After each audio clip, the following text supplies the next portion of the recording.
All right, good morning. Welcome to the 294th District Court. My name is Chris Martin. I'm going to call this morning's criminal docket. When you hear your name, please say present or here. Misty Backus, Douglas Bennett, Corey Bird. I'm going to note that Mr. Bird has a federal case setting on April 28th. We'll recall that case. Caitlin Cheatham, Tammy Crocker, Michelle Daly. Called this morning and said Miss Staley has pneumonia. That's a sanctions court hearing. We'll reset. We'll recall that and reset that case.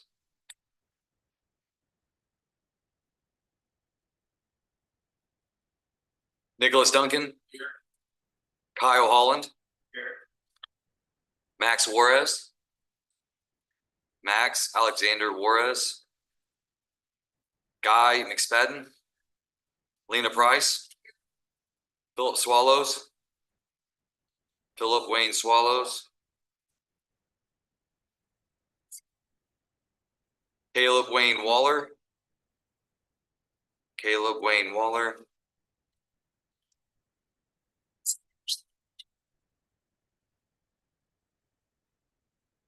That's a sanctions court hearing, so we'll call that.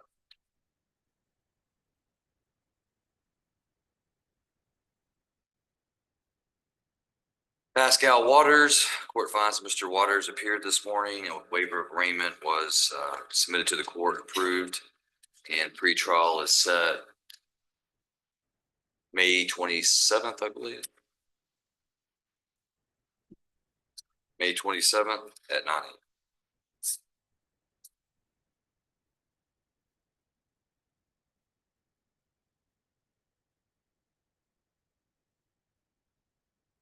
Yazdeep Nat. Yeah. James Godwin. Mr. Godwin will be appearing via Zoom today, and he is in the waiting room. Wyatt Berkwin. Gotta get this. Okay. We'll recall that case. I do have verified TDC. Trevion Bowie. Mr. Bowie's been verified in custody in Smith County. We'll recall that case. Claude Brown. Tammy Cocaine. Here. Shanta Foster. Miss Foster is still verified in custody in Gregg County. Court will recall that case. Fernando Hernandez. Here. Braxton Johnson. Braxton Pierre Johnson. Rontrell King. Here. Jeffrey Mills. Here. Reno Moreno. Anthony Murray, show that he's to be released from federal custody on April 10th. So we will recall that case. I believe that was Mr. Hernandez provided that information for the court. Adam Scott. Here.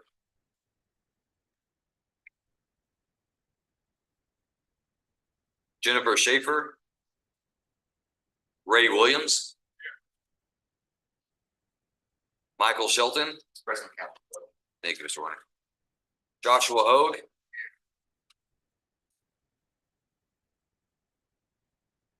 And Corey Kimball.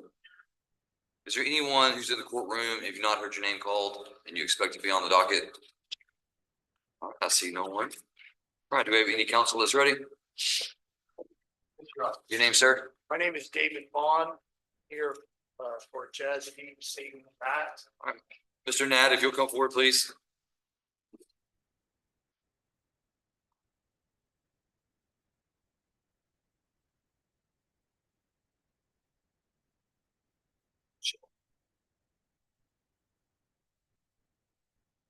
I'm sorry, Mr. Vaughn. I need just a moment for the plea papers. So I'm going to recall your case as soon as possible. I'm sorry. I have copies here.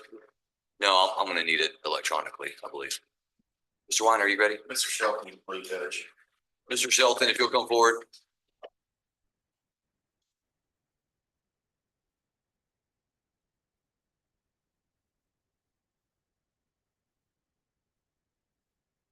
All right, this is cause number CR 24-189, State of Texas versus Michael Todd Shelton. believe that, are we set for a plea today? We are, Judge. I'm gonna need just a moment on that as well. Okay, go ahead and have a seat then. I know, I'll have this.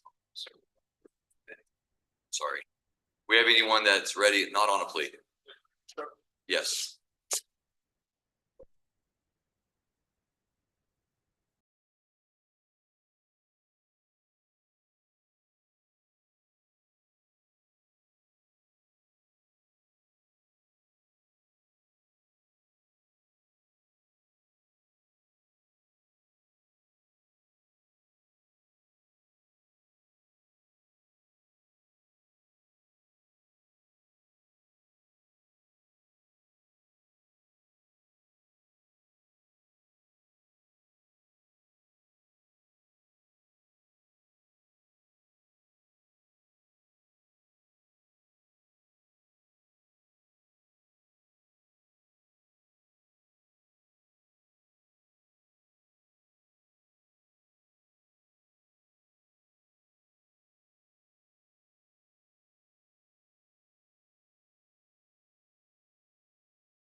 Good morning, Mr. Godwin. Can you see and hear me okay? Yes, sir. All right, Mr. Godwin, I'm gonna call your cases in court today. Cause number CR 23-140, CR 23-141. State of Texas versus James Wesley Godwin. We are set for a docket call today. Mr. Godwin, I'm allowing you to appear via Zoom due to your medical issues. I've spoken with your attorney, Mr. Hawkins, who is in court today, along with the assistant district attorney. And it's my understanding that there's a plea agreement that is being tendered, but it's going to be contingent on you passing some drug tests. And so what I'm going to do is I'm going to order you to appear at the Van Zandt County Community Supervision Corrections Department, the pretrial release department, and I want you to do that on Thursday of this week. Their Yes, hours, sir. that day, their hours are 7 a.m. to 5 p.m. on Thursday. So you'll need to appear sometime between then. It'd be best if you called ahead so that they can be ready for you. Submit your sample. Be there no later than 3 o'clock. Yes, No sir. later than 3 on Thursday. And then what we're going to do is today we're going to reset your cases for May 1st at 9 a.m. May 1st at 9 a.m. Your attorney has all that information, so you can give him a call. Okay. Okay. But to Yes, sir. repeat, make sure you are reporting to the pretrial release department. Take your drug test no later than 3 p.m. on Thursday. Yes, sir. And we'll appear in court on May 1st at 9 a.m. Yes, sir. All right. You're free to go. Thank you, sir. Thank you, Judge. Thank you, sir.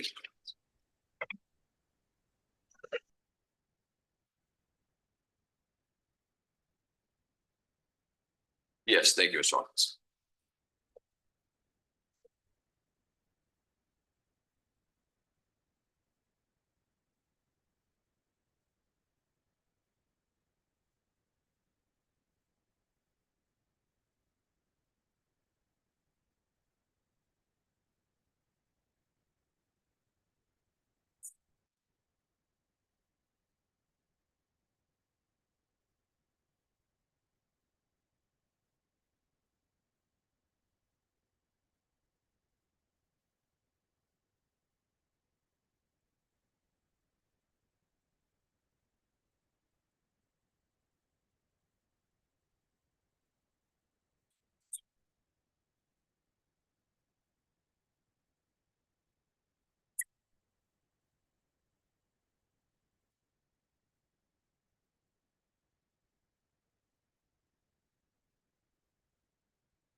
Receive Shelton.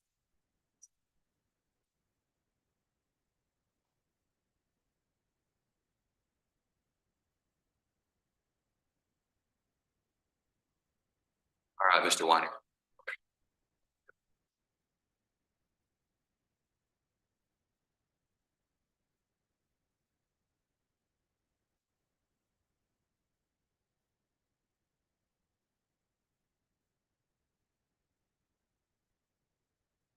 All right, we are on record in cause number CR 24-189, State of Texas versus Michael Todd Shelton. Mr. Shelton, sir, if you'll raise your right hand, I'm going to place you under oath. Sir, do you swear that the testimony you give to the court today will be the truth, the whole truth, and nothing but the truth, so help you God? Thank you, sir. You can lower you and make sure you speak up for me so I can hear you and so my court reporter can type down what you have to say, okay? I do. All right, Mr. Shelton, are you a United States citizen who reads, writes, and speaks English? Yes, Your Honor. Have you ever been diagnosed with a mental condition? No. In this case, you're represented by your attorney, Mr. Justin Weiner. Are you Yes. pleased with Mr. Weiner as your attorney and the work that he's done? Yes, Your Honor. Do you have any questions about the paperwork that you've read over and signed today? No, Your Honor. You understand everything that you have read and signed? Yes, sir. Mr. Weiner, do you believe your client to be competent? And if so, have you explained to him his rights regarding this case, including the advantages and disadvantages of a deferred adjudication plea? I do, and I have. All right, Mr. Shelton, you are charged by indictment with a second-degree felony offense of aggravated assault with a deadly weapon.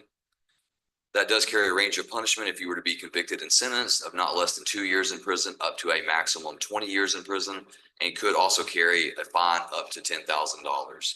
I see that the plea agreement in your case, upon your plea of guilty, the state's recommending to the court that the court consider the evidence, not convict you of the offense, but rather to place you on 8 years community supervision, along with court costs and reimbursement fees. And it appears that there was an agreed protective order between you and the state with regards to the victim in the case, in which you will have no contact. Also, you'll have no contact with the victim during your probationary term. Is that your understanding of the plea agreement, Mr. Shelton? Yes, Your Honor. All right, Mr. Sheldon, understanding those things, I would ask you at this time, how do you plead to aggravated assault with a deadly weapon? Guilty. Are you pleading guilty to that crime because you are in fact guilty of committing that crime? Yes, Your Honor. And Mr. Shelton, has anybody threatened you, forced you, or pressured you to plead guilty in court today? No, Your Honor. Court does accept the defendant's plea of guilt. Mr. Weiner, any objection to the stipulation of evidence? No, Your Honor. That is admitted, and the court does take judicial notice of the defendant's judicial confession. Anything further from the state? Your Honor, I'd just like to add, Mr. Peebles, the victim in this matter is present in court. If I may just have one moment. Yes, sir.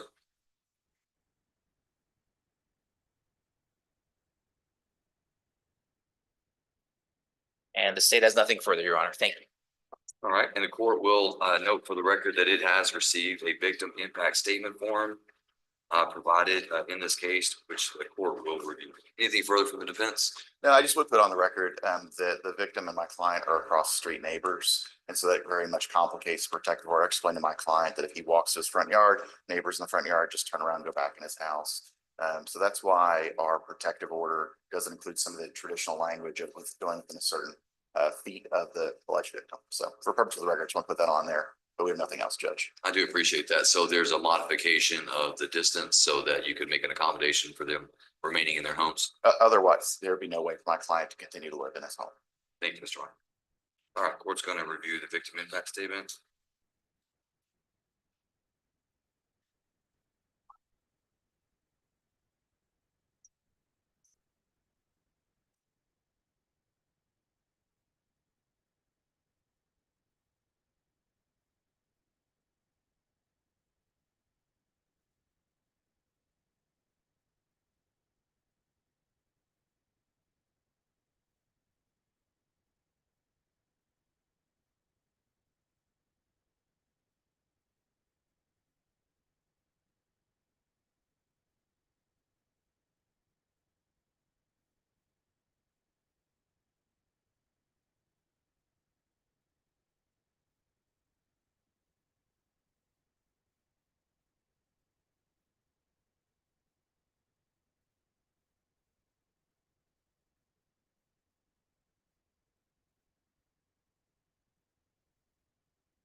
And at this time, the court's also going to review the stipulation of evidence.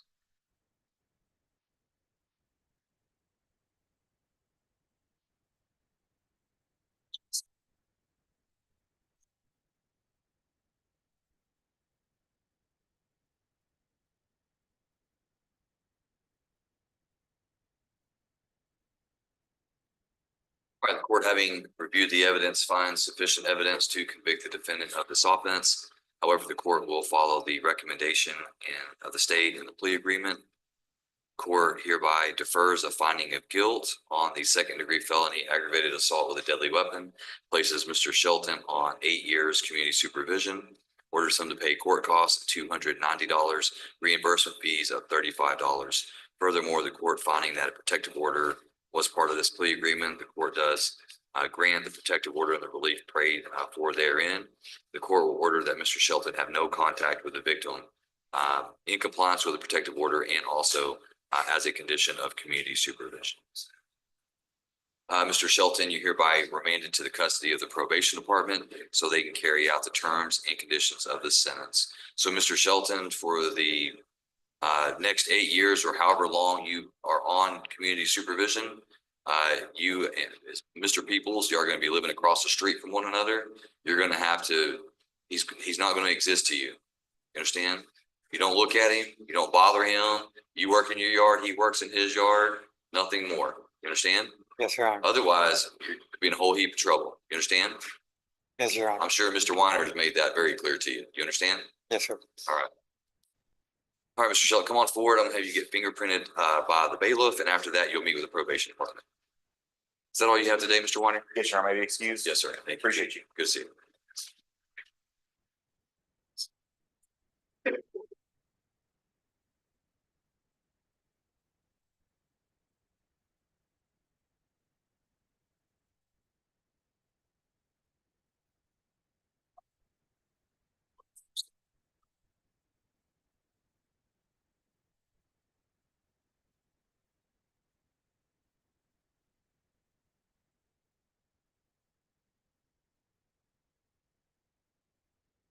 Let's see.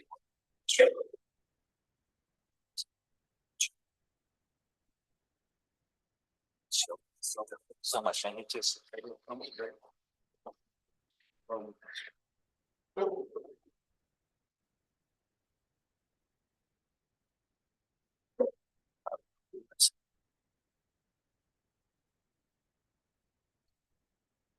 No, she's right.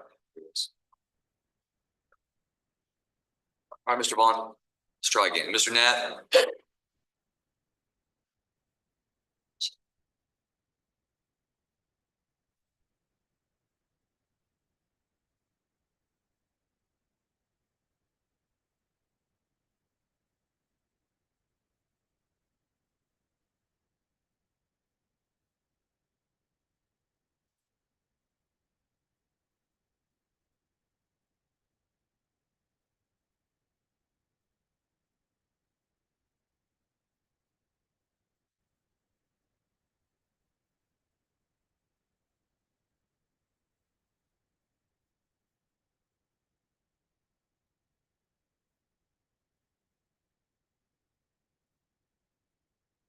We are on record in cause number CR 22-72, State of Texas versus Yazdeep Singh Nat.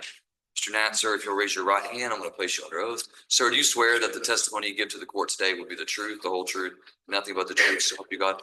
Yes, sir. All right, you can lower your hand. Mr. Nat, are you a United States citizen who reads, writes, and speaks English? Yes, sir. Have you ever been diagnosed with a mental condition? No, sir. In this case, you've been represented by your attorney, Mr. Scott Edgett, and today Mr. Vaughn is appearing on Mr. Edgett's behalf. Are you pleased with Mr. Edgett and Mr. Vaughn as your attorneys? Yes, sir. Do you have any questions about anything that you've read and signed today that's part of your plea agreement? No, sir. All right, and Mr. Vaughn, do you believe Mr. Knapp to be competent today to enter into this plea agreement? And if so, have you explained to him his rights as they pertain to this case? Yes, Your Honor. I am appearance counsel, and today is the first day that I've met him. We spoke briefly beforehand and went over the documents that he signed previously, and he says that he understands everything. So at this time, Your Honor, I believe that he is ready to go forward. And do you know, Mr. Vaughn, has Mr. Edgett also counseled Mr. Nat on his rights regarding this plea agreement? Yes, Your Honor. Okay. He's verified that. All right, and you do believe him to be competent today? Yes, Your Honor. All right, Mr. Nat, you are charged by indictment with a third-degree felony offense of tampering or fabricating physical evidence. That does carry a range of punishment of not less than 2 years in prison up to a maximum of 10 years in prison, and also a possible fine not to exceed $10,000. I see that there is a plea agreement and recommendation in your case.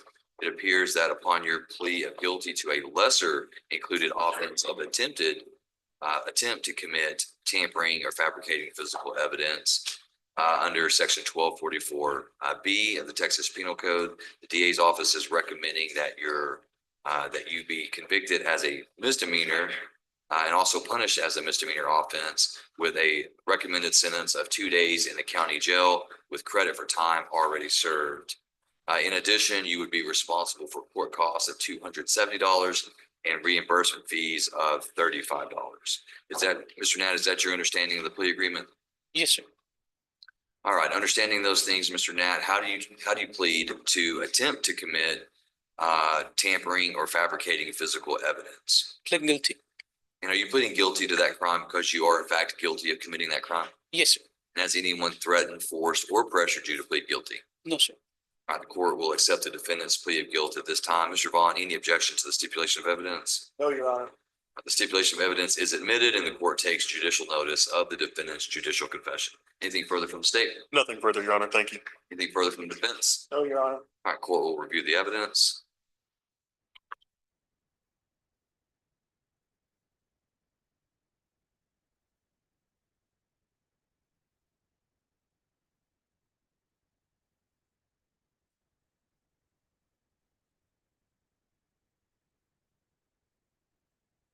Court, having reviewed the evidence, finds enough evidence to convict the defendant of this offense. Court will follow the plea agreement and recommendation from the DA's office. Court hereby convicts Yazdeep Singh Nat of attempt to commit tampering or fabricating physical evidence, a state jail felony. The court finds that it's being prosecuted under section 1244B of the Texas Penal Code. The court, upon that conviction, hereby assesses sentence at 2 days confinement in the Van Zandt County Jail as a Class A misdemeanor. The court will order that Mr. Nat receive credit for 2 days of time already served. Court orders him to pay court costs of $270 and reimbursement fees of $35. Mr. Nat, are you paying your court costs and reimbursement fees today? Yes, I will. Okay, so after being fingerprinted, then you'll step across the hall to the district clerk's office and you can pay those fees here today. Okay. Yes, sir. All right, Mr. Nat, you hereby remanded to the custody of the sheriff so he can carry out the terms and conditions of the sentence. I'm gonna have you come over to be fingerprinted.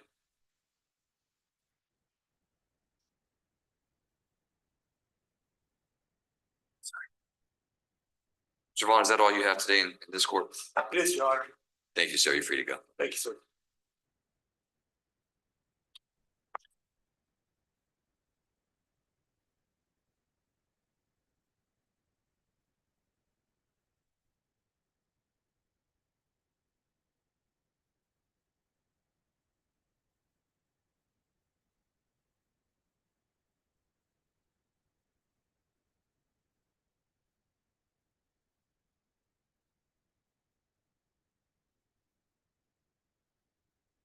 You're good here, right?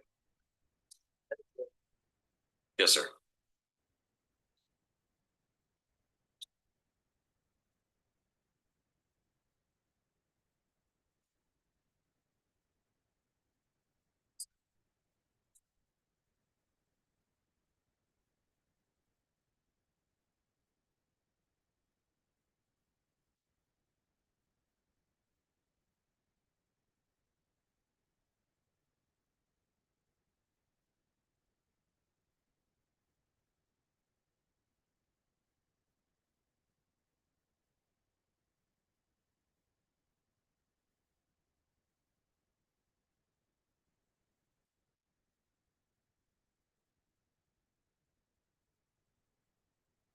Maybe any other counsel that's ready? Mr. Watt, you ready?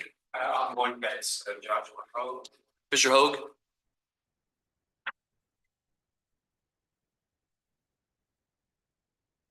This is Files number CR 24-140 and CR 24-259, CR 24-260, CR 24-261. All right, we're set for docket call today. Mr. White, go ahead.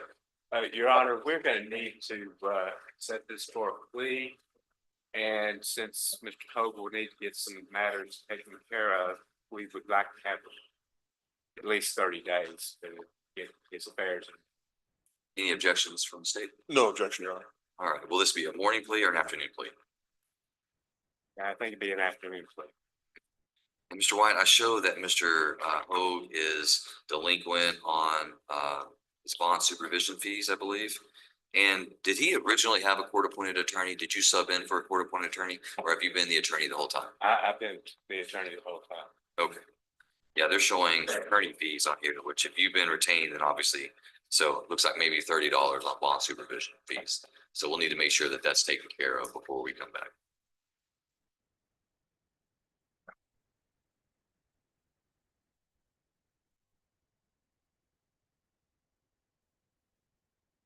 All right, Mr. White, are you available on?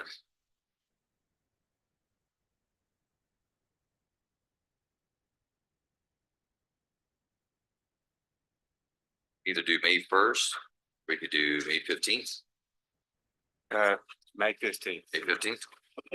All right, court sets Mr. Hogue to enter his plea before the court May 15th at 1:30. So Mr. Hogue, you'll just report out to the Van Zandt County Justice Center and they'll bring you into the back, okay? Okay.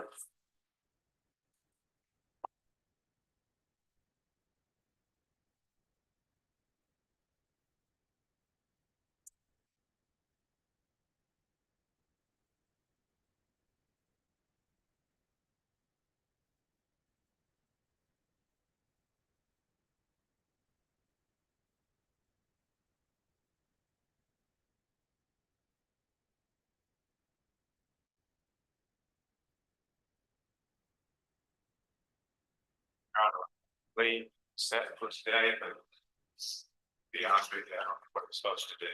Okay, well, we have a tablet here and Ms. Tabram can walk you through that. Okay. We have any other attorneys that are ready? Mr. Schmidt.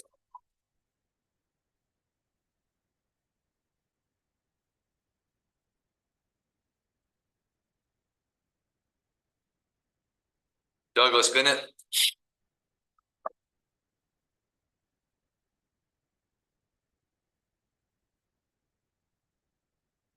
Bennett, just come to the podium there. All right, this is cause number CR 25-3, State of Texas versus Douglas Wayne Bennett. Mr. Bennett, I see that you have been charged by indictment with tampering or fabricating physical evidence. That is a third-degree felony. It does carry a range of punishment, not less than 2 years in prison, up to a maximum 10 years in prison, and a possible fine not to exceed $10,000. Is it my understanding that you wish to hire an attorney to represent you on this matter? Yes. All right, if I reset you for 30 days, will you be able to hire an attorney? Yes. All right, Mr. Bennett, what I'll do is I will order you back on May 15th at 9 a.m. I'm gonna have a notice of appearance for you to sign. Once you sign that, we'll give you a copy of it. You're free to go. And then make sure you come back. Once you hire your attorney, tell them to file their letter of representation and be back on May 15th and make sure they're aware of that date. Okay.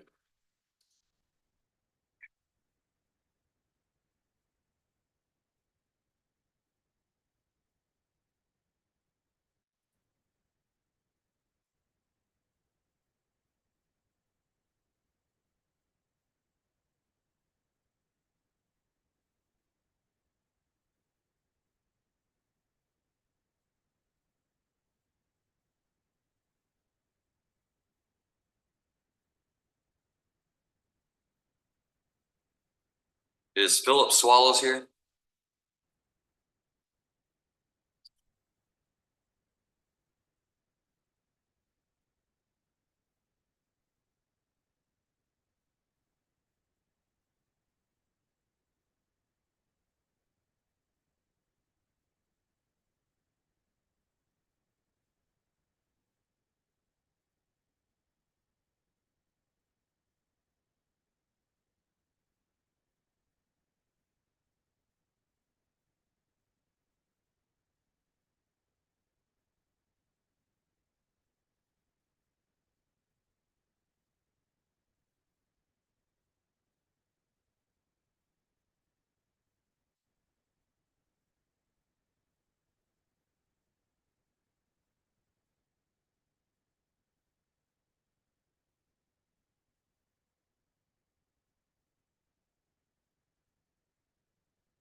Misty? All right, this is sanctions court hearing for Misty Backus, CR 21-158. Why are you smiling? Because I got everything done. Yeah, I see that you did. I figured you would be smiling. You look good too. Thank you. Let's see. She has completed all required conditions, paid all fines and fees in full, recommended being released from sanctions court and discharged from probation. Been a long road, hasn't it? Yes, it has. Tell me just briefly. I've learned a lot. I've kept my circle small. I enjoyed meeting Chuck. He taught me a lot. I'm gonna miss Miss Bryant a lot. Never do that again. Give any advice for someone who may be going down the same path that you were going down? It doesn't end anywhere but bad. So, And is probation a slap on the wrist? no, it's hard. It's hard, but The community service, the money, everything. a lot of Not supposed to be a cakewalk. a lot of personal responsibility. Yeah. Accountability. Mhm. It's easy. I tell people all the time, it's easier to just sit in the jail and No, bathroom when you're told to go to the bathroom, go outside when you're told. It's easier to do that, like a child, be told where to go, Yeah. when to go, how to go, when to eat, when to shut up, and when to go to sleep. yeah, that's how my brother is. It's harder to be an adult and be accountable and be responsible and take care of your stuff in the community. Mhm. But you did that, Misty. So congratulations to you. No doubt that I think the sanctions program has helped you. Would you Mhm. agree? Otherwise, if it wasn't for the sanctions program, where do you think you would be? I would probably be behind, way behind. I think you might be behind bars. Yeah, probably. So anyway, all right. Well, congratulations. You're free to go. Thank you. All right. Do I have to go to the probation or anything? I'm done. You don't need her over there at all. No? No, Okay. I don't think they have a cake or anything for you, so you're free to go.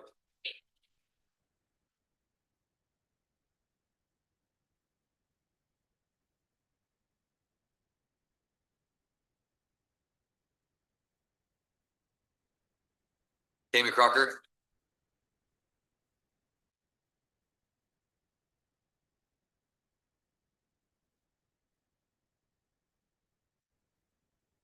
All right, this is a sanctions court hearing for Tammy Crocker, CR 05-63. Let's see, Ms. Crocker, looks like you've made your probation payment, you paid your restitution. Yes, sir.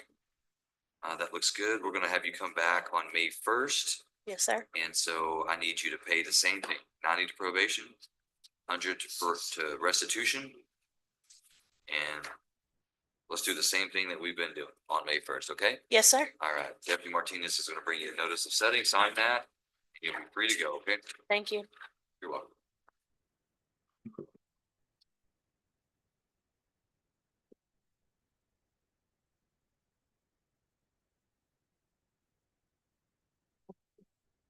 Thank you.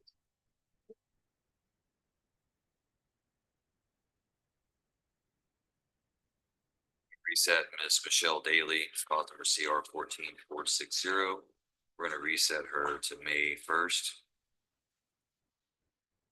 For sanctions court hearing.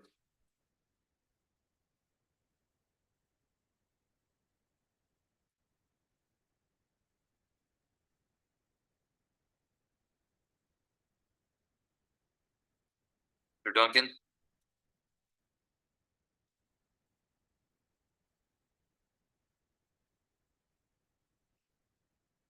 All right, Mr. Duncan, let's see here. You were ordered to pay $100 to your court costs. You did that, and you were Yes, sir. ordered to pay $100 to probation. You did that. So before, my plan is to reset you for May 1st and us to do the same thing. Yes, sir. Any issues with that? No, sir. Yeah, remind me about your work situation, My what, sir? work It's situation. doing great. Doing great? Yes, sir. Looking up? Oh, yes, sir. Okay, good. All right, we'll have you come back on May 1st, $100 to the court for fees and $100 to probation. Yes, sir.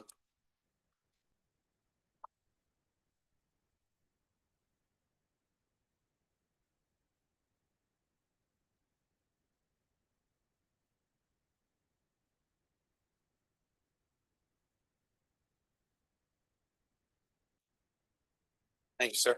You're welcome, sir. Have a good day. Mr. Holland? All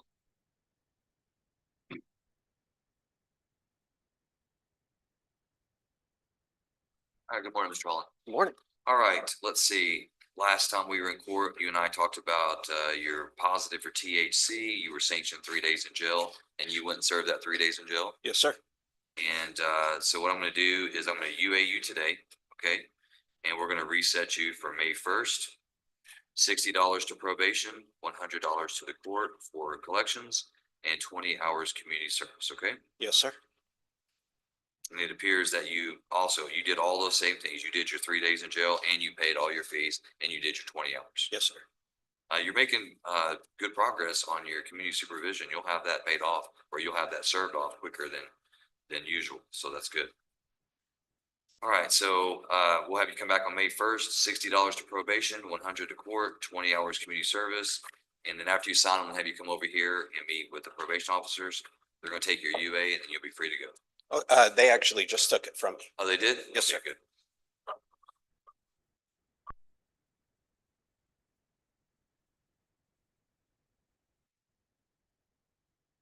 Kyle, just come over here and have a seat. We'll wait on that. That was good. All right, you're good to go, Kyle.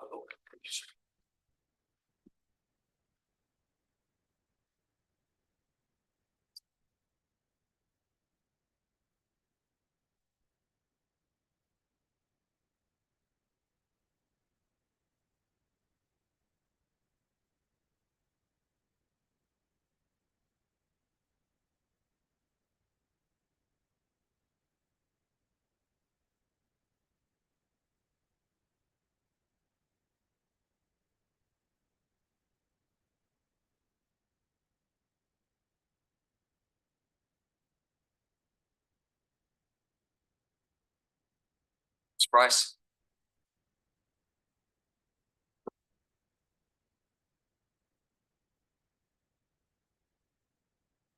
All right, Lena, let's look at this. You paid your probation fee as ordered. You paid your collection fee as ordered, a little more. Only thing you came up short on was your 15 hours community service. What happened on that? She didn't tell me how many hours she had enough for that one time. I'm sorry, I didn't hear that. She didn't let me finish that hours because they had an emergency come up. It was on the 31st of March. Give me more information about what you're talking about. I think Who is she and The lady at my sister's closet. Okay. She only had a little bit of work for me to do. so how many hours did you end up doing? She didn't tell me how many hours I ended up doing. She just had me to fill out a thing and that was it. She said she turned it in to y'all. Do you know how many hours you were there working? I think it was like 8 to 10, something like that. That's it. All right, I'm gonna bring you back on May 1st. And we're gonna do $60 to probation, $65 to collections. And that's the amount that you need to pay in order to expire on time. Okay. And we're gonna do the 15 hours community service, okay? Okay. Also wanna do a UA on you today. Okay. So once you sign, then come over here, see the probation officers, they'll take care of it. All right.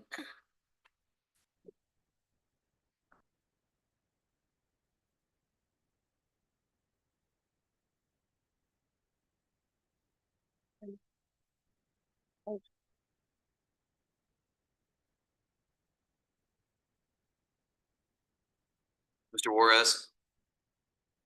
Max Juarez, you here? Check.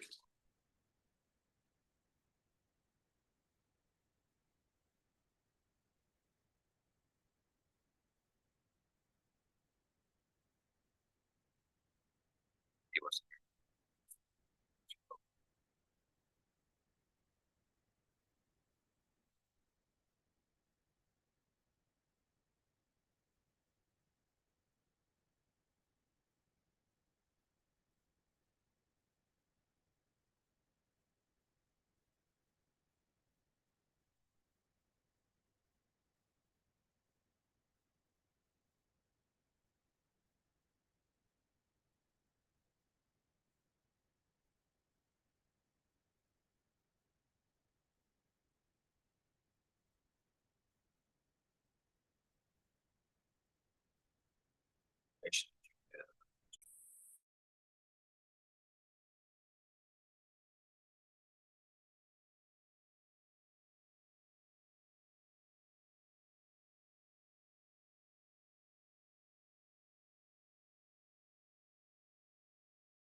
This is Sanctions Court hearing, CR 22-205 for Caitlin Cheatham. All right, Mr. Cheatham, let's see, last time we were in court, I gave you 3 things to do. One was to pay probation 170. It said, you paid 100. It only said 100. Say that again. It only said 100. I said 100. I think I got the receipt in my email. What about, it says that you were ordered to pay 100 to court collections. Did you do that? Yes, sir. Is this, I did it with my taxes. Sorry. when did you pay it? It had to be like, Was it like yesterday? no. It was last week? No, it was like probably like the 20, around the 20th or something. Cause that's when I got my taxes back. So I just paid then. What about your community service? The community service, I've been rolling like crazy. So like my truck and trailer literally outside right now. Like I just got off the road to come here. So I'm all loaded and everything. All right, do me a favor.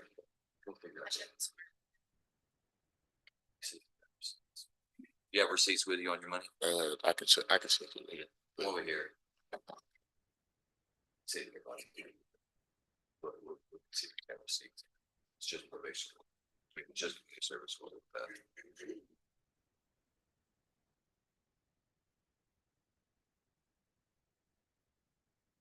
Mr. McSpadden?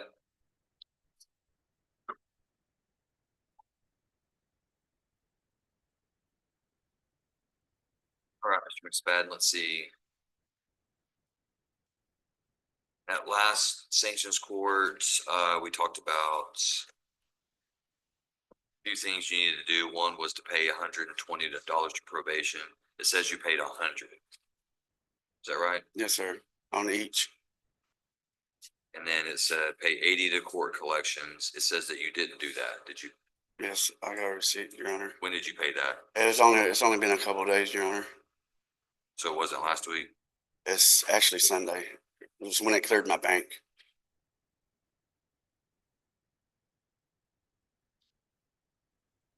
What about your community service? I have my records, Your Honor. I found out I got a text Sunday saying my PO was changed. So I called my PO officer, talked to her yesterday. I have a new PO I'm supposed to contact after I get done with you guys. I got my written, what I've done. I've done about 15 hours, but I don't know if they've got the actual stuff yet, Your Honor. I haven't spoke to my new PO officer. You were supposed to report yesterday in Wood County. It says that you did. Yes, I called my old officer, Ms. Hollowell, and she told me that I have been changed over to Miss Margus or something. And I tried to contact her, could not reach her yesterday, and that's what I'm saying. I'm gonna reach out again today. But I did talk to Miss Hollowell, my old officer. Were you supposed to be there yesterday though? Yes, but I let Miss Hollowell know because Let her know what? that you weren't gonna be there? yes, because usually I had to pay somebody to come get me from Hawkins to bring me up here. I used to not come to court, then I had to wait a day or two before I can get a ride back. And she knows all that. She said everything was okay. Just reach out to my new officer. So that's what I did. Well, they issued a report to this probation department and they've said that you failed to report in February and that you failed to report again yesterday. That's not correct, Your Honor. I was there. Even February, especially, I was there because I had a UA too. So I don't know what that was about. I met with Miss Hollowell in February. All right, well, we need to get this stuff straightened out. So I'm gonna give you the benefit of the doubt. So this is what we're gonna do. And I know you took a UA today and you're clean, so that's good. That goes a long way with me. So this is what I'm gonna do. I'm gonna have you come back on May 1st. Yes, sir. And I want $120 to probation, Yes, sir. $80 to court collections, 20 hours community service. Yes, sir. And what I want to do is a day in jail for each one of those that you don't do. Yes, sir. And I'll get a hold of my new officer today and see what's going on. I don't understand what's going on. Do that and then ask them to. Because I have to take a to-go bus. I understand. Talk to them, get it straightened out and have them notify this department. Let's get me a report for May 1st. Yes, sir. That says that there was no non-compliance February and April. Thank you, Your Honor. I'm gonna keep this attached to your report, but we're gonna talk about it again, okay? Yes, Your Honor, sir. So 1 day in jail for, you don't pay the 120 to probation, you don't pay the 80 to court collections, or you don't do the 20 hours community service, okay? Yes, Your Honor. Don't fall behind on that. And I want you to come over here and meet with the officers real quick, show them your receipt for the court collections and all that, and I wanna make sure that we've got all that, okay? All right.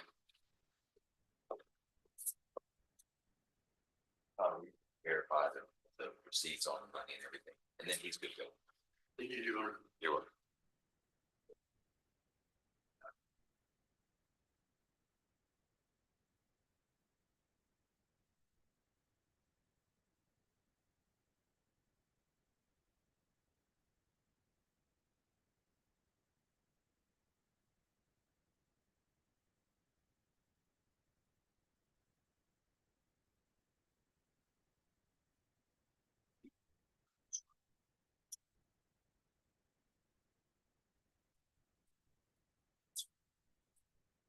I don't know.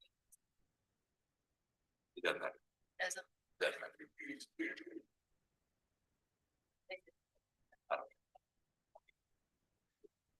All right, so give me an update on it. Okay, so no, he has not made any payments in February. All right, so what happened on that? I'm thinking, so she said, I think that first, a person that I like. So that's why I'm thinking. What can you pay today?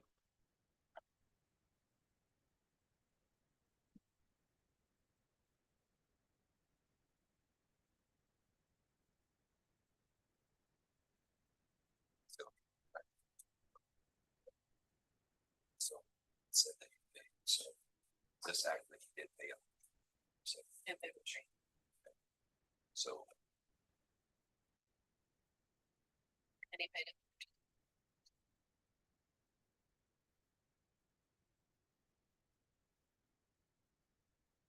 It's order to say this.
what you were saying. All right, so this whole planet, they're on until getting close to the end, then April of 26.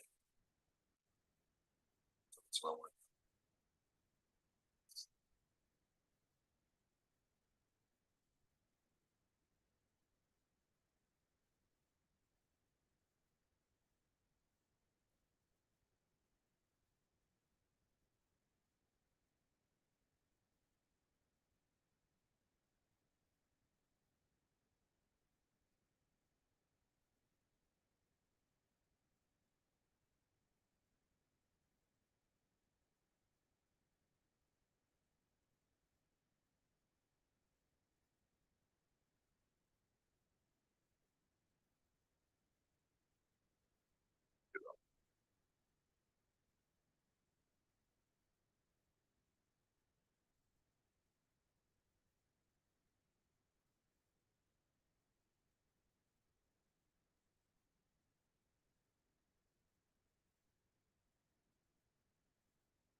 this, they will collect all that information. They should, if they give it back to you.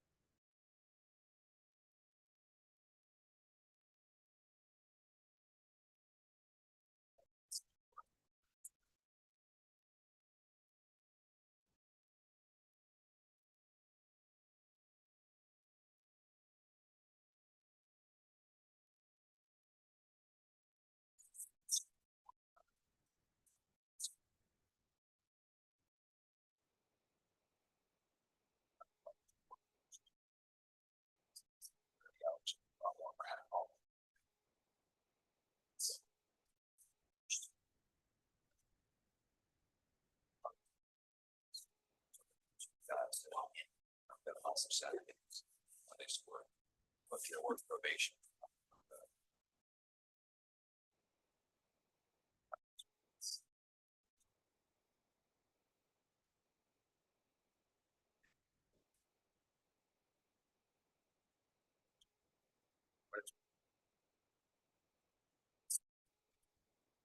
Just had it.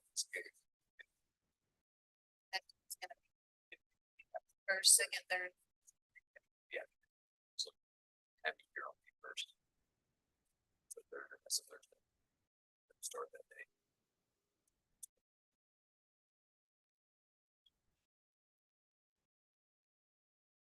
That I'm telling you guys that might even sign that.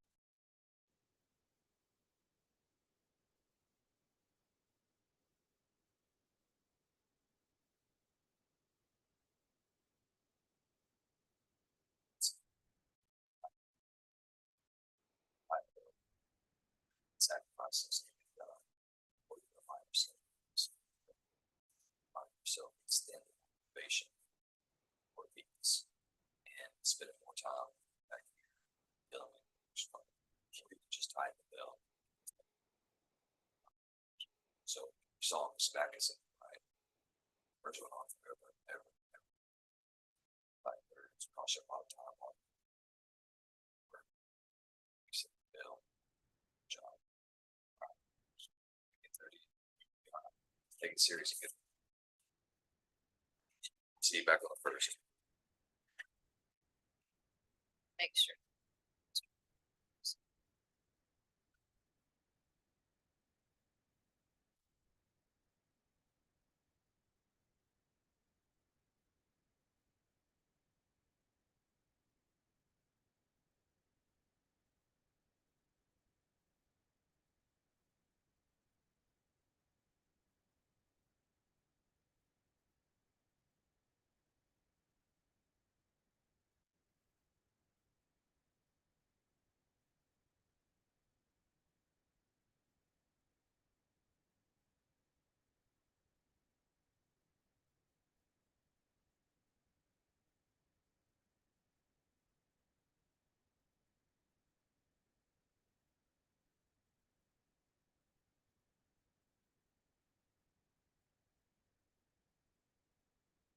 Let's go on record real quick. We're on record at cost number CR 24-201, 202, 203, 204, State of Texas versus Corey Michael Byrd. We've received information from the bondsman that Mr. Byrd has a federal case set for hearing on April 28th. Do you have any additional information to that regard? I don't, Your Honor, but I'll see if we can't follow up, and see what the status of the federal case is. All right, let's kick it on down the road a little bit. We'll see what happens. Let's set this again on June. Let's just do June 10th.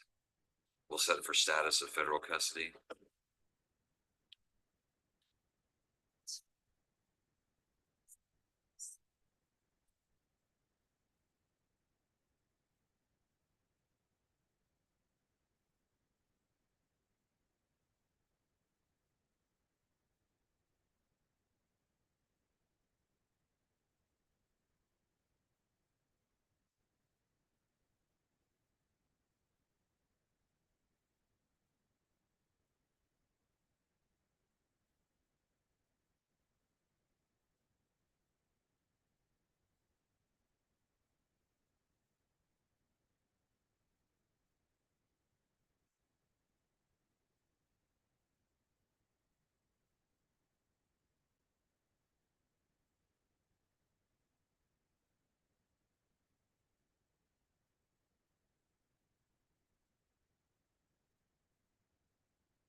All right, court's going to stand in recess for about 15-20 minutes to allow Mr. Schmidt to work with clients. So it's about 10:30. So just check back in about 10:45 or so, and you're free to come and go. Court's in recess.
We are back on record. Mr. Schmidt, who would you like to call first? Clyde Brown.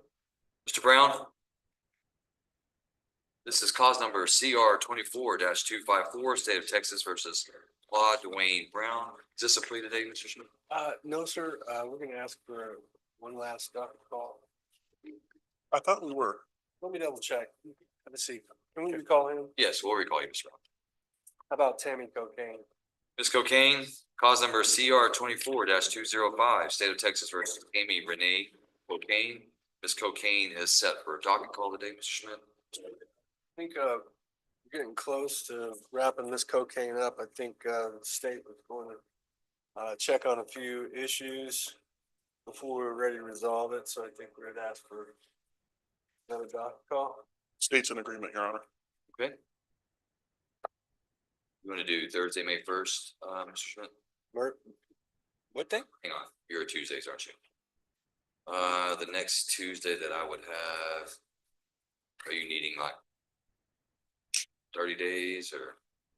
Yeah, I guess 30 is fine and give us time. It's probably gonna end up being more than that, because I think the next Tuesday in May is gonna be the 27th, May 27th. May 27th. All right, court sets Ms. Cocaine for final docket call, May 27th. 9 a.m.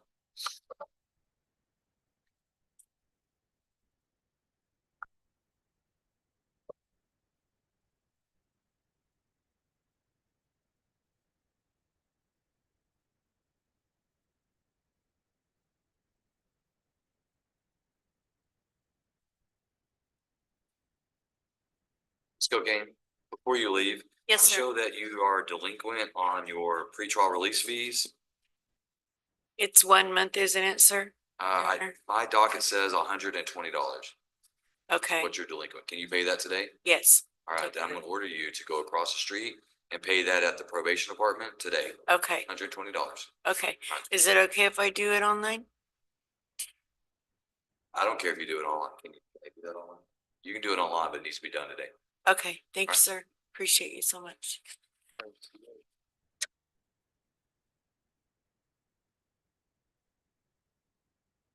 Who's next, Mr. Schmidt? Fernando Hernandez. Mr. Hernandez?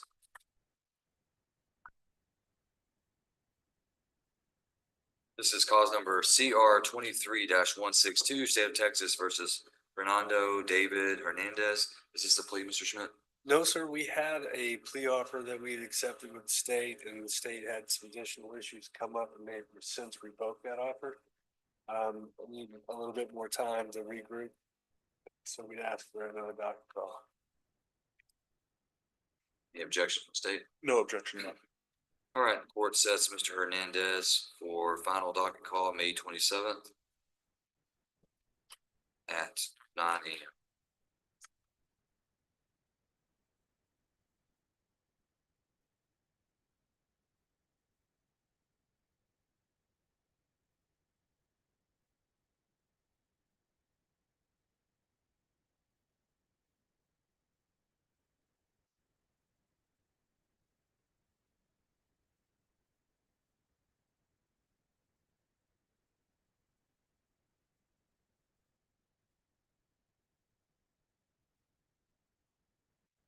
Here you go. Reno Marino. Mr. Moreno. This cause number CR 24-242, State of Texas versus Reno Santana Moreno for docket call. Go ahead, Mr. Schmidt. Guys, the same announcement, we asked for an additional docket call. Mr. Marino has recently been able to make bonds, so need to spend some time with him in my office. All right, court sets Mr. Moreno for docket call, May 27th. 9 a.m. Once he gets his notice, he's free to go.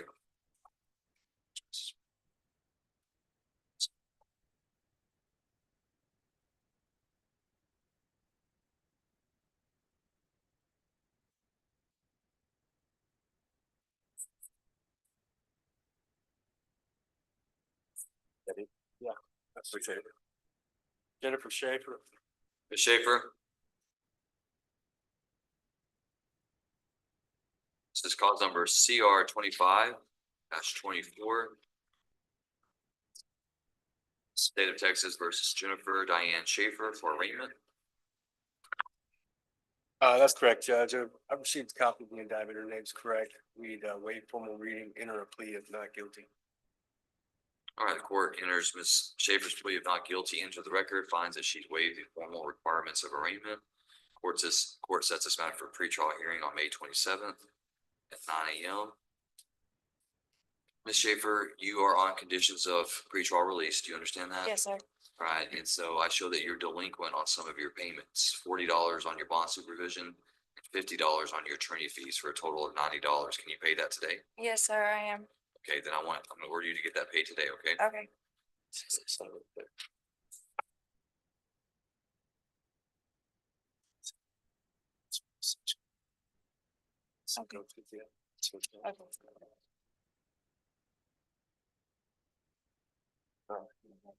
Yeah. Thank you. Who's next? Ray Williams. Mr. Williams?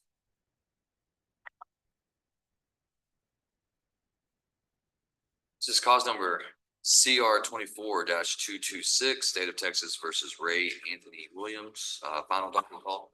That's correct.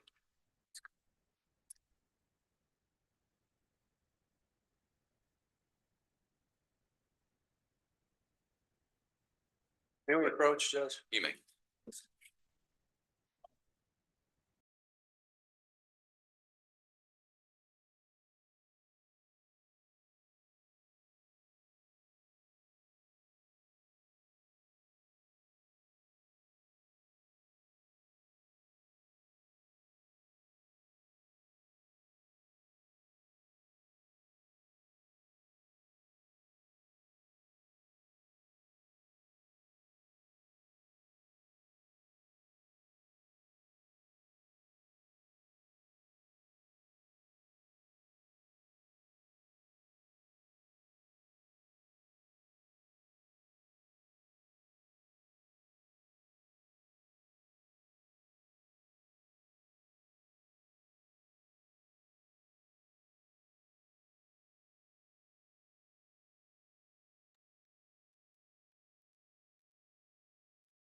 All right, Mr. Williams, there being an agreement to reset your docket call, the court will reset you May 27th, 9 a.m. You sign, get your notice, you're free to go.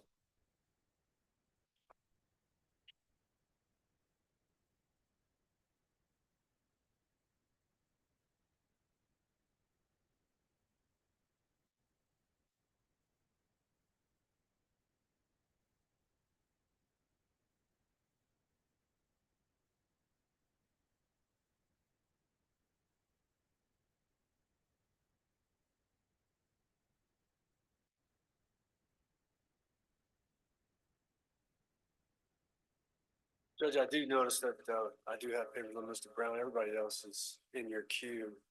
If I could have 5 minutes to speak with Mr. Brown, I'm sure we should work the rest.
All right, Mr. Schmidt, who are you ready on?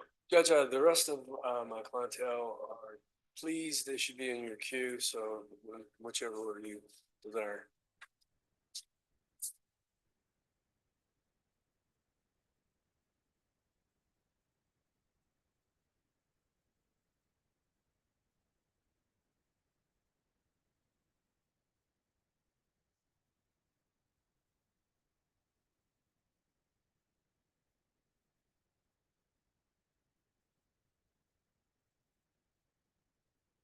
See, once I have in my queue, we can go with, Mr. Scott, Adam Scott. Yes, sir.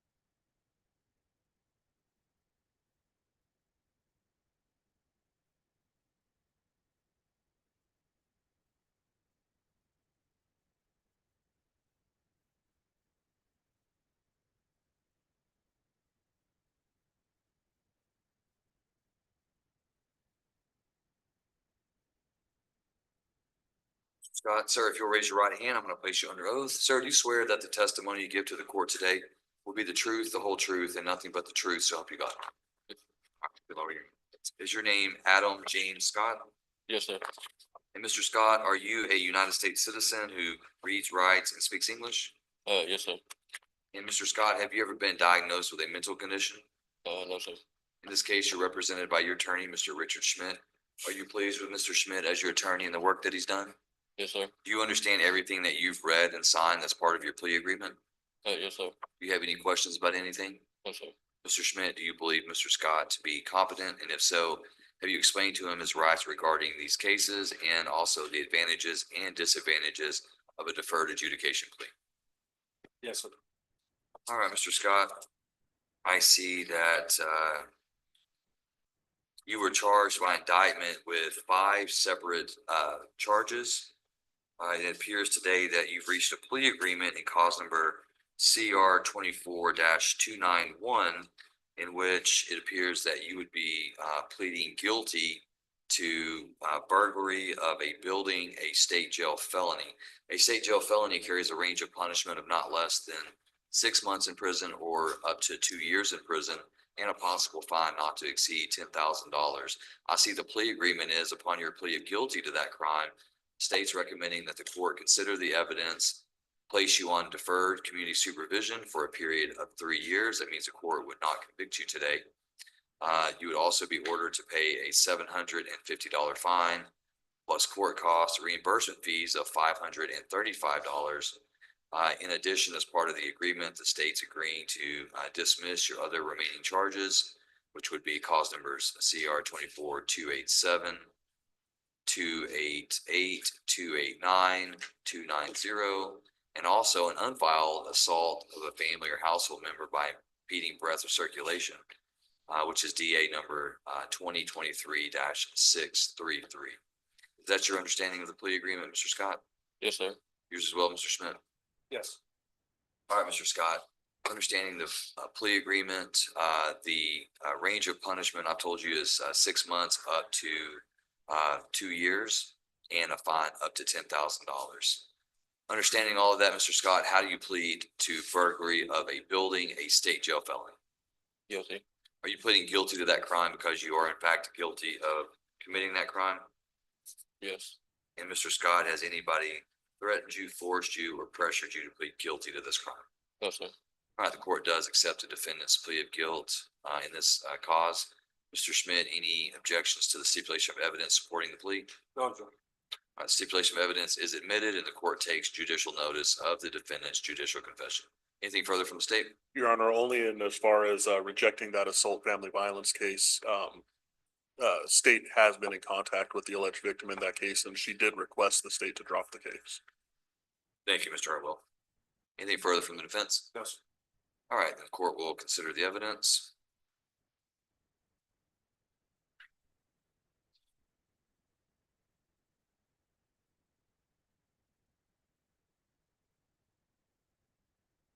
All right, the court, having considered the evidence, finds that there is enough evidence to convict the defendant of this offense. The court will follow the plea agreement and recommendation of the state. Court hereby defers a finding of guilt on the state jail felony offense of burglary of a building. The court places Mr. Scott on 3 years community supervision, orders him to pay a $750 fine, $290 court costs, and $535 in reimbursement fees.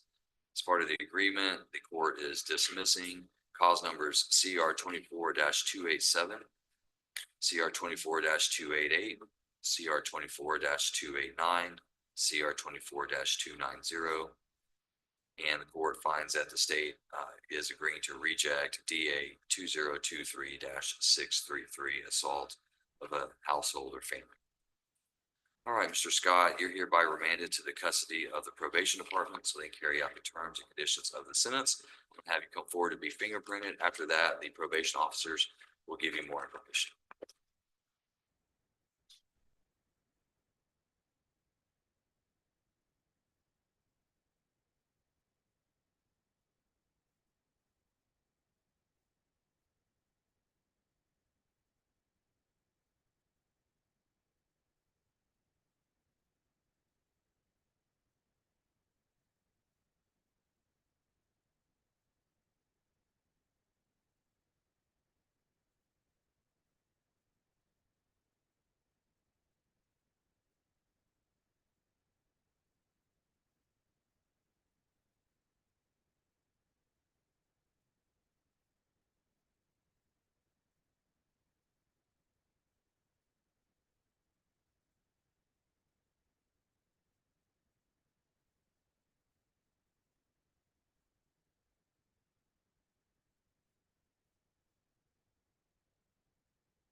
Mr. Mills?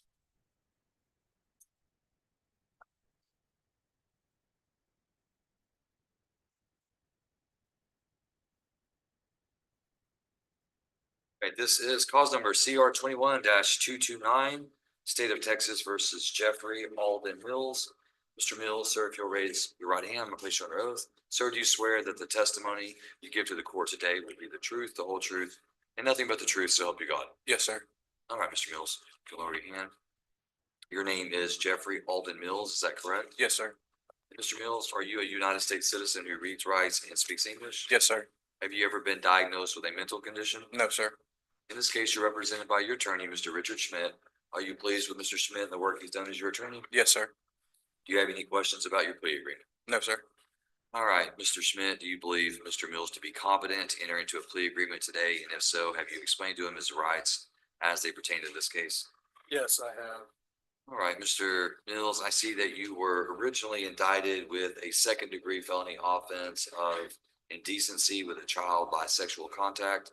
It appears today that there's a plea agreement and a recommendation from the DA's office that you plead guilty to a lesser included offense of assault causes bodily injury of a family member, a Class A misdemeanor with a recommendation that you serve 345 days in the county jail, to which you would receive credit for time served, and a fine of $500. In addition, you would be responsible for court costs and reimbursement fees of $605.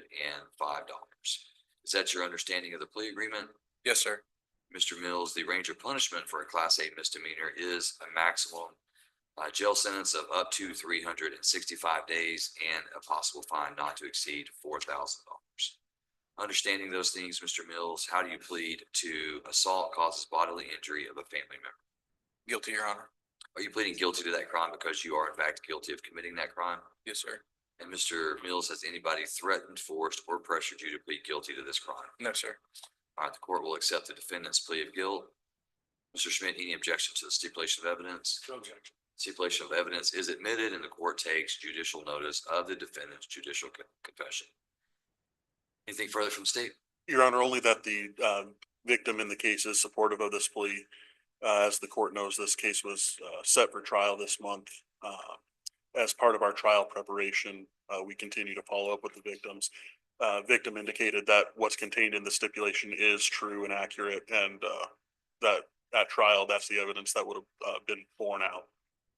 All right, thank you, Mr. Hartwell. Anything further from the defense? Yes. All right, court will consider the evidence.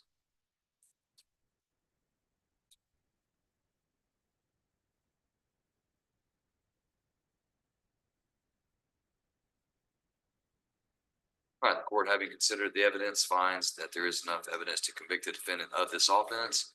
Court will follow the plea agreement and recommendation from the DA's office. Court hereby convicts Jeffrey Alden Mills of Class A misdemeanor assault causes bodily injury of a family member. Assesses punishment at 345 days confinement in the county jail. Court awards Mr. Mills 345 days credit towards that sentence. Court also assesses a $500 fine, court costs of $270, and reimbursement fees of $605. All right, Mr. Mills, you hereby remain into the custody of the sheriff so we can carry out the terms and conditions of the sentence. Are you going to be able to pay your fines and other fees today? I have to make payments, Your Honor. Okay, after you get fingerprinted, then I need you to go into the clerk's office, talk to them about setting up a payment plan to pay off what you're being ordered by the court to pay. Yes, sir. Failure to do that could result in the court issuing a warrant for your arrest. Yes, Okay? sir. You're hereby remanded to the custody of the sheriff. Come forward and take the fingerprints.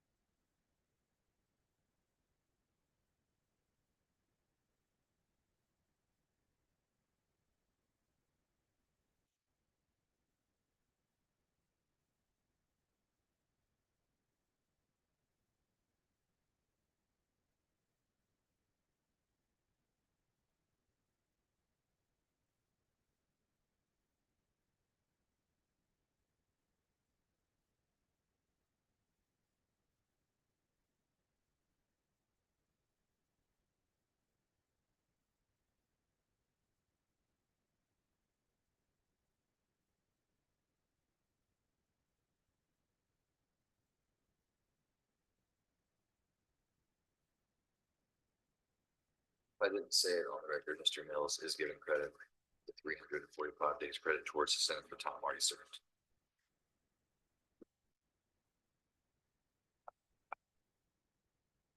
Mr. King.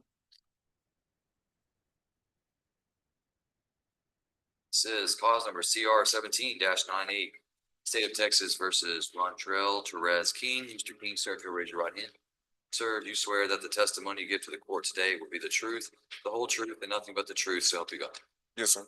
Lower your hand. Mr. King, are you a United States citizen who reads, writes, and speaks English? Yes, sir. Have you ever been diagnosed with a mental condition? No, sir. In this case, you're represented by your attorney, Mr. Schmidt. Are you pleased with Mr. Schmidt as your attorney and the work that he's done? Yes, sir. You have any questions about your paperwork today? No, sir. Mr. Schmidt, do you believe the defendant to be competent? And if so, have you explained to him his rights regarding the case? Yes, I have. All right, Mr. King, I see that you are charged by indictment with a state jail felony offense of theft of property greater than $750, but less than $2,500. The court finds that there is an agreement today. Let me tell you about the range of punishment first. The state jail felony carries a range of punishment of not less than 6 months up to a maximum 2 years in prison, and also a possible fine not to exceed $10,000.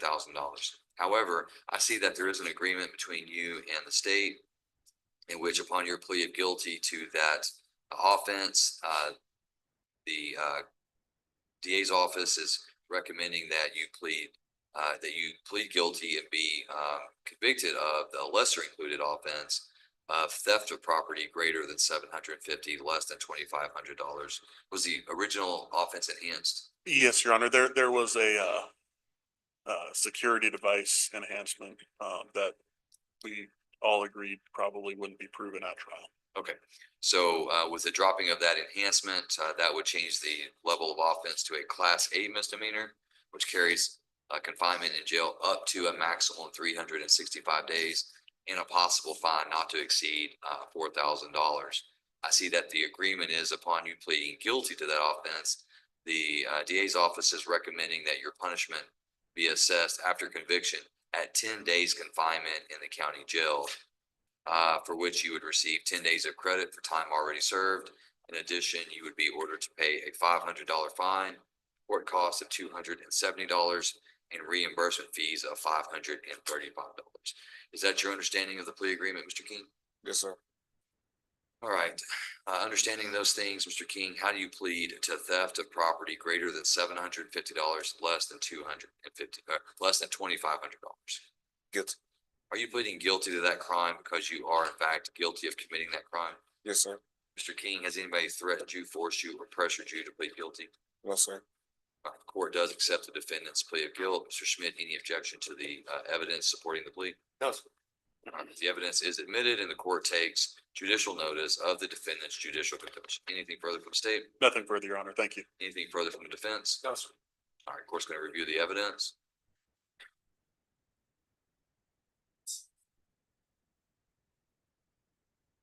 All right, Mr. Hartwell, I'm assuming by the stipulation of evidence that the property was returned to Walmart and therefore there was no restitution. That's what the reports indicated, Your Honor. Thank you. All right, court, having considered the evidence, court finds that there is enough evidence to convict the defendant. The court will follow the plea agreement today.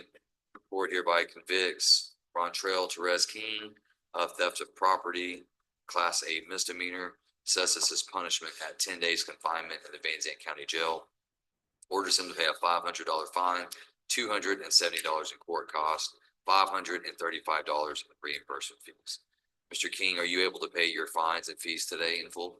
I can probably do a payment plan. Okay, then once, after you are fingerprinted, then I'm gonna order you to step across the hall, talk to the clerk's office and set that payment plan up. Failure to do so could result in the court issuing a warrant for your arrest. All right, come forward to be fingerprinted by Deputy Martinez and you're remanded to the custody of the sheriff's office.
Bradley on the docket. I've got a plea agreement. Is Mr. Bradley here today?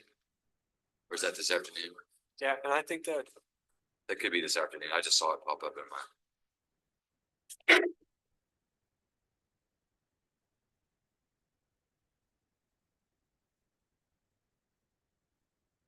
Mr. Brown?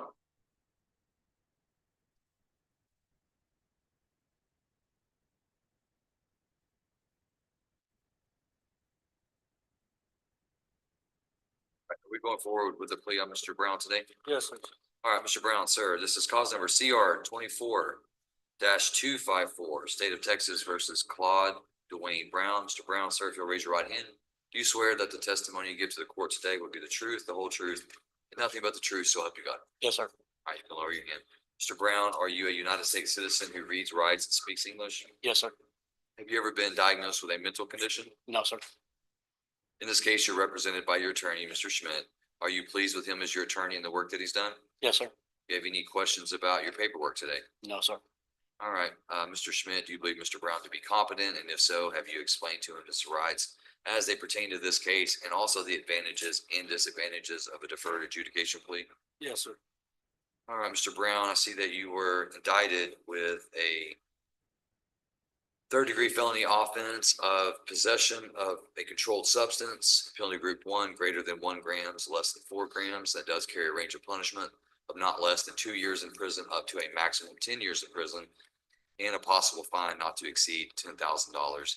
I see that the recommendation from the DA's office is, upon you pleading guilty to this offense, the court considering the evidence, the state is asking the court to not convict you today, to place you on deferred community supervision for a period of 4 years. In addition, to assess a $1,500 fine, court costs of $290, reimbursement fees of $535, and restitution in the amount of $180. And as a condition of your community supervision, you will be placed in the ISP program, which is the intensive supervision program. Is that your understanding of the agreement, Mr. Brown? Yes, sir. All right, then, Mr. Brown, how do you plead to possession of a controlled substance in penalty group 1, greater than 1 gram, less than 4 grams? Guilty. Are you pleading guilty to that crime because you are in fact guilty of committing that crime? Yes, sir. And Mr. Brown, has anybody threatened you, forced you, or pressured you to plead guilty to this crime? No, sir. All right, the court does accept the defendant's plea of guilt. Mr. Schmidt, any objection to the stipulation of evidence? No objection. That is admitted, and the court takes judicial notice of the defendant's judicial confession. Anything further from state? Nothing further, Your Honor. Thank you. Anything further from the defense? No, sir. All right, court will review the evidence.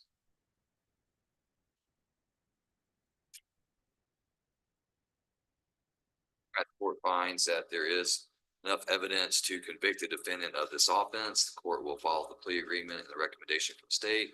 Court defers the finding of guilt for Claude Dwayne Brown on the 3rd degree felony offense of possession of a controlled substance, places Mr. Brown on 4 years community supervision, orders him to pay a $1,500 fine, $180 in restitution, court costs of $290, reimbursement fees of $535.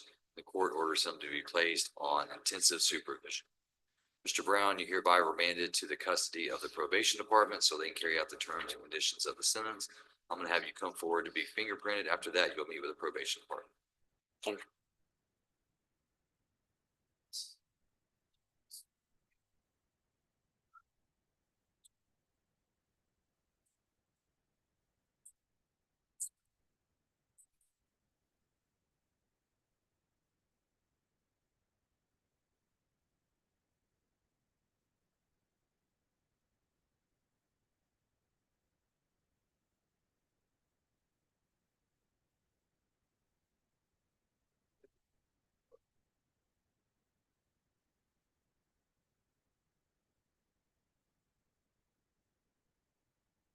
All right, Mr. Schmidt, do you have any other clients that are in the courtroom?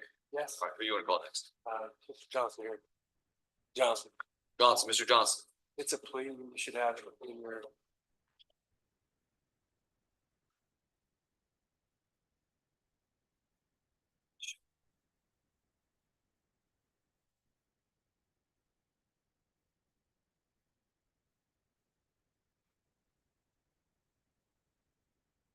I'm not sure. I don't have Mr. Johnson.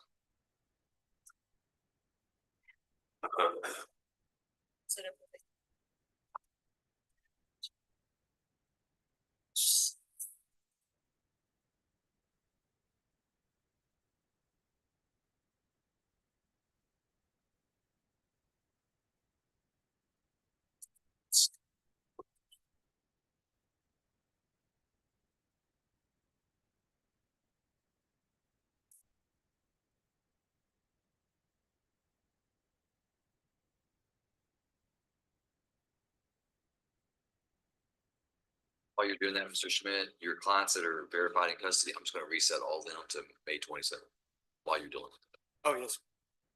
All right, for the record, files number CR 24-128, State of Texas versus Wyatt Lane Berkman. He's verified in the Kyle unit of TDC. So court will reset that for May 27th. If there's a need for a bench warrant, if there will be a request from the state or the defendants.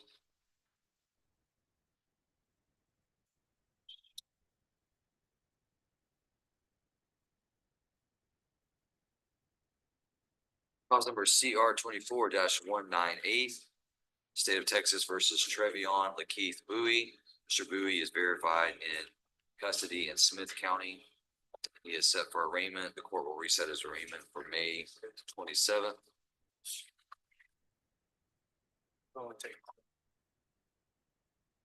Cause number CR 24-164, State of Texas versus Shunta Renee Foster. Ms. Foster is still in custody in Gregg County. We will reset her arraignment for May 27th.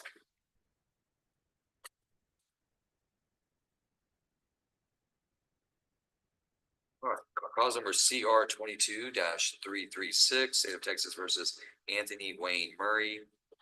Mr. Hernandez, so you gave the court some updated information that he's expected to be released from federal custody on Thursday of this week. Is that correct? Yes, sir. That's what I was advised. Okay, all right, court will reset Mr. Murray and Miss Tabraham. Let's I believe he's still on bond on our case. is he? Okay, At least that's what I was trying to confirm. let's send a new notice of hearing to Mr. Brockway, to Mr. Nicholas, and then let's send a new notice of hearing to his last known address on that bond for Mr. Murray, and we'll set that for. I guess that's probably going to be arraignment. I'm not sure. Is that is this a motion to revoke or something? We'll just set it for status on 5/27. Okay. I'll have to research that case to see kind of where we're at. And Your Honor, I believe it should be arraignment. Arraignment. Yes, sir.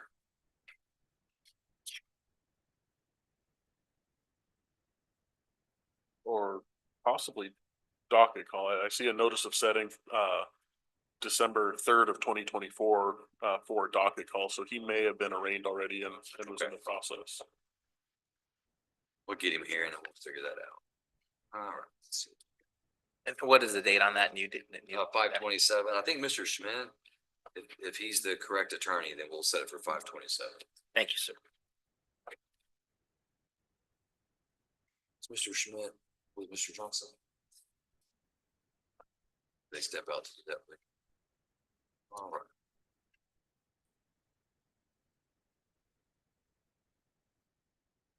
Don't have any more, please.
Cause number CR 24-166, State of Texas versus Braxton Pierre Johnson.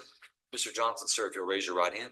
Do you swear that the testimony you give to the court today will be the truth, the whole truth, and nothing but the truth, so help you God? Yes, sir. All right, you can lower your hand. Your name is Braxton Pierre Johnson, is that correct? Yes, sir. And Mr. Johnson, are you a United States citizen who reads, writes, and speaks English? Yes, sir. Mr. Johnson, have you ever been diagnosed with a mental condition? No, sir. In this case, you're represented by your attorney, Mr. Richard Schmidt. Are you pleased with your attorney and the work that he's done? Yes, sir. You understand everything that you've read and signed today? Yes, sir. All right, Mr. Schmidt, do you believe Mr. Johnson to be competent? And if so, you've explained to him his rights regarding the case and also the advantages and disadvantages of a deferred adjudication plea? Yes, sir. All right, Mr. Johnson, I see you were originally indicted with a third-degree felony offense of possession of marijuana greater than 5 pounds, less than 50 pounds. That does carry a range of punishment of not less than 2 years in prison, up to a maximum of 10 years in prison, and a possible fine not to exceed $10,000.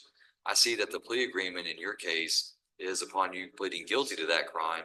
The DA's office is recommending that the court consider the evidence, not convict you, but rather place you on community supervision for a period of 3 years.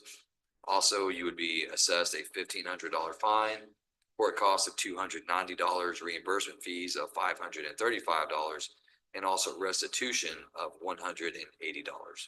Mr. Johnson, is that your understanding of the plea agreement? Yes, sir.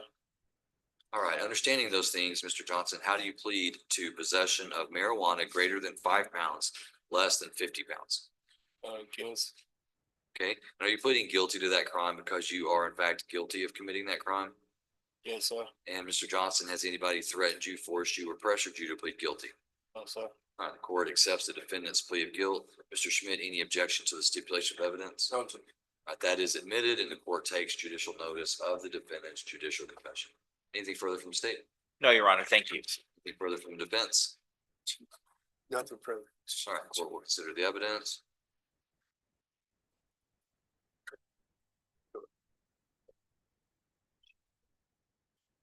All right, the court, having considered the evidence, finds that there is enough evidence to convict the defendant of the offense. Court will follow the plea agreement. Court defers the finding of guilt for the defendant on the third-degree felony offense of possession of marijuana, a third-degree felony. Court places Mr. Johnson on 3 years community supervision, orders him to pay a $1,500 fine, restitution of $180, court cost of $290, and reimbursement fees of $535. Mr. Johnson, you're hereby remanded to the custody of the probation department so they can carry out the terms and conditions of the sentence. Once you're fingerprinted, then you'll meet with the probation officers and they'll give you more information.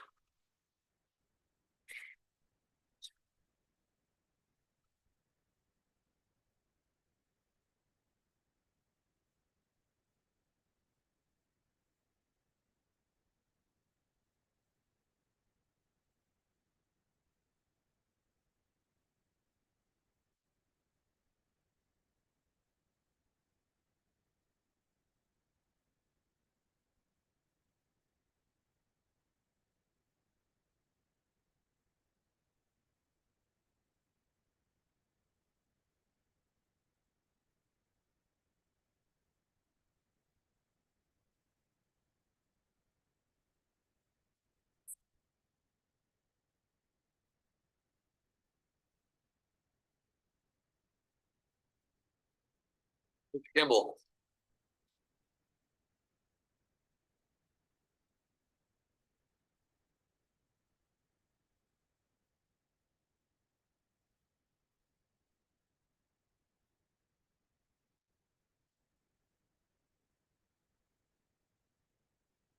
All right, this is cause number CR 24-142, State of Texas versus Corey Wayne Kimball. Mr. Kimball, sir, raise your right hand. Do you swear that the testimony you give to the court today will be the truth, the whole truth, and nothing but the truth, so help you God? Yes, sir. All right, you can lower your hand. Your name is Corey Wayne Kimball. And Mr. Kimball, are you a United States citizen who reads, writes, and speaks English? Yes. Have you ever been diagnosed with a mental condition? Yeah. In this case, you're represented by your attorney, Mr. Jeff White. Are you pleased with Mr. White as your attorney and the work that he's done? Yes, sir. Do you have any questions about your paperwork that you've read and signed today? Yes, sir. Mr. White, do you believe Mr. Kimball to be competent? And if so, have you explained to him his rights regarding the case and also the advantages and disadvantages of a deferred adjudication plea? Certainly believe he's competent to make the decisions that he's made today. He does understand that there is a big eraser at the end of this, complete the probation, but understands also that there's a possibility of 10 years in penitentiary if he should mess up in some way in the next 5 years. Thank you, Mr. White. Mr. Kimball, I see that you are charged by indictment with a third-degree felony offense of cruelty to a non-livestock animal. That does carry a range of punishment, not less than 2 years in prison and up to a maximum 10 years in prison, and a possible fine not to exceed $10,000 should you be convicted and sentenced on the offense. I see that the plea agreement in your case, the DA's office is recommending that the court consider the evidence, not convict you, but to place you on 5 years community supervision, along with a $3,000 fine, plus court costs, plus reimbursement fees. And as a condition of your community supervision, you will not be allowed to have any animals in your home during that period. And you'll also be required to serve 30 days in jail as a condition of your community supervision. And those days will be determined with the probation department for you to serve those. Is that your understanding of the plea agreement, Mr. Kimball? Yes, sir. All right, understanding the plea agreement and the range of punishment, how do you plead to cruelty to a non-livestock animal, a third-degree felony? Guilty. Are you pleading guilty to that crime because you are in fact guilty of committing that crime? Yes. And Mr. Kimball, has anybody threatened you, forced you, or pressured you to plead guilty? No, sir. All right, the court does accept the defendant's plea of guilt. Mr. White, any objection to the stipulation of evidence? None, Your Honor. All right, stipulation of evidence is admitted and the court does take judicial notice of the defendant's judicial confession. Anything further from the state? Nothing further, Your Honor. Thank you. Anything further from the defense? Nothing. All right, court will consider the evidence.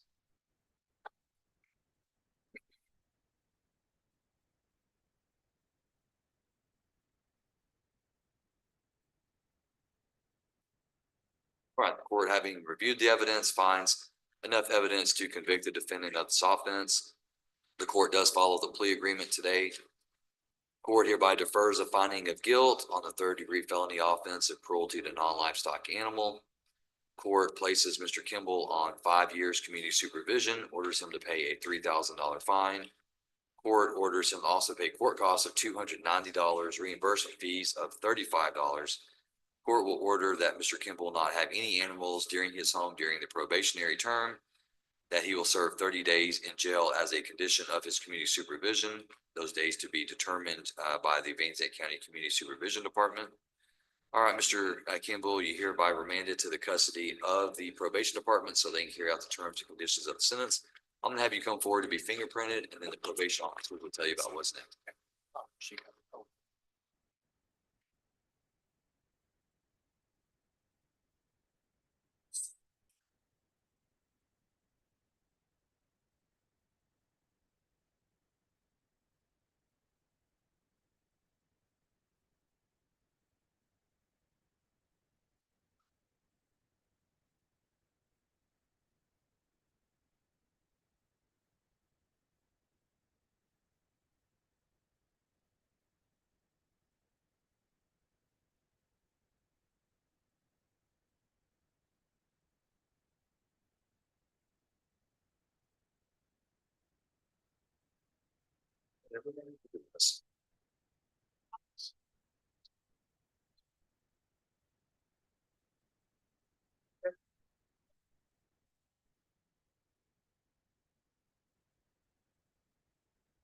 I'll tell you what we'll do. Let's put them on the record. The court sets cause number CR 25-16. Philip Wayne Swallows. Mr. Swallows was ordered to be here in court today for arraignment. He's contacted the court, indicated that he's working out of state. Court is going to grant him a reset until Thursday of this week. That would be April 10th. He's ordered to be here by 9 a.m.